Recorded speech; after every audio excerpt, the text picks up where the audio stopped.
Donald Trump once again proved his vice grip on the Republican Party Tuesday. The former U.S. president won the New Hampshire primary by more than 10 points, besting his last remaining challenger, former UN Ambassador Nikki Haley. Trump had been hoping to get Haley to drop out, but she's vowing to fight on. We'll see you on the trail. But she ran up when it was 7, and, we have to do what's good for our party. And she was up, and I said, wow, she's doing like a speech like she won. She didn't win, she lost. And, last week we had a little bit of a problem. And if you remember, Ron was very upset because she ran up and she pretended she won Iowa. And I looked around, I said, didn't she come in third? Yeah, she came in third. I want to congratulate Donald Trump on his victory tonight. He earned it. And I want to acknowledge that. Now, you've all heard the chatter among the political class. They're falling all over themselves, saying this race is over. Well, I have news for all of them. New Hampshire is first in the nation. It is not the last in the nation. For more on the state of the GOP race, we welcome Jordan Cash to the program. He is an assistant professor of political science at Michigan State University. Thank you so much for joining us here on France 24. Now, Trump is the first non-incumbent Republican to win both the Iowa caucus and the New Hampshire primary. These are generally two very different groups of voters. And while it feels really early to be saying this race is over, if you look at the polls, it appears to be over. Yeah, I think that's generally right. I think the fact that Trump is a former president makes this a very unusual race, that he basically is running as an incumbent. And so far, Republican voters are voting like he is an incumbent. And while Nikki Haley is pledging to fight on, go to her home state of South Carolina, it's tough to see a path for victory for her at this point.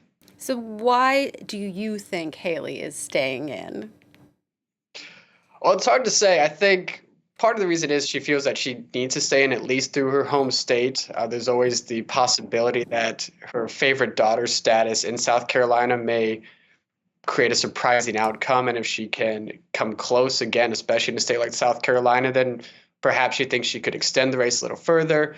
Another possibility might be that just to raise her profile more, Republicans do, at least prior to Trump, had a tendency to reward the second place finisher in their presidential primaries with the nomination the next time. So you could see this as Haley building up her profile even more for a run 4 years from now, even if she loses this time.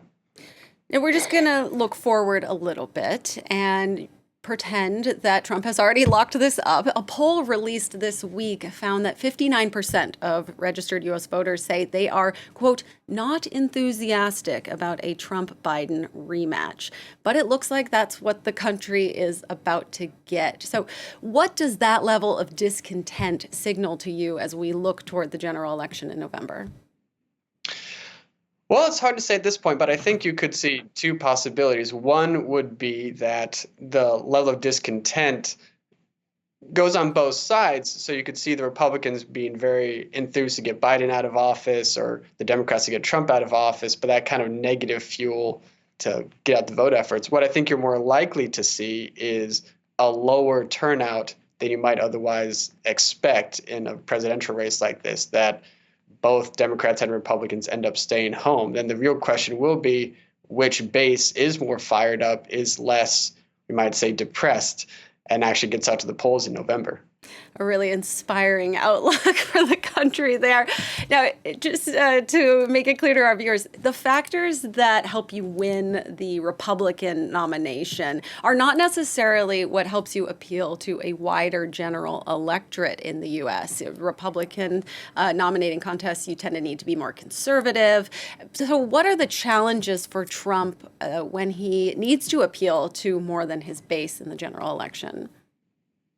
Yeah, there are a couple of different challenges that he'll have to overcome. One is the fact that, his base is more conservative, and that's been to his strength in Iowa and New Hampshire and even in the primaries going forward. where he'll have to draw more voters who voted for Nikki Haley, quite frankly. Independent voters, moderate voters, try to get some Democrats on his side. And Trump so far in both this election and in his prior elections has not exactly shown a great ability to do that or do that consistently. So that's a real big issue for him. The other issue, of course, is with these criminal trials coming up for him. There is a lot of concern that if Trump is convicted in any of those trials, that many voters will see him as, even voters who might otherwise support him might see him as unsuitable for the presidency. And then, of course, we have this issue of several states trying to take Trump off the ballot, Colorado and Maine in particular, and that's going to be argued in the Supreme Court fairly soon. So not only are there these political complications for Trump, there are significant legal complications that he'll have to be dealing with as he runs against Joe Biden, assuming he gets the nomination. Jordan Cash, Assistant Professor of Political Science at Michigan State University. Thanks so much for being on the program. Thank you very much.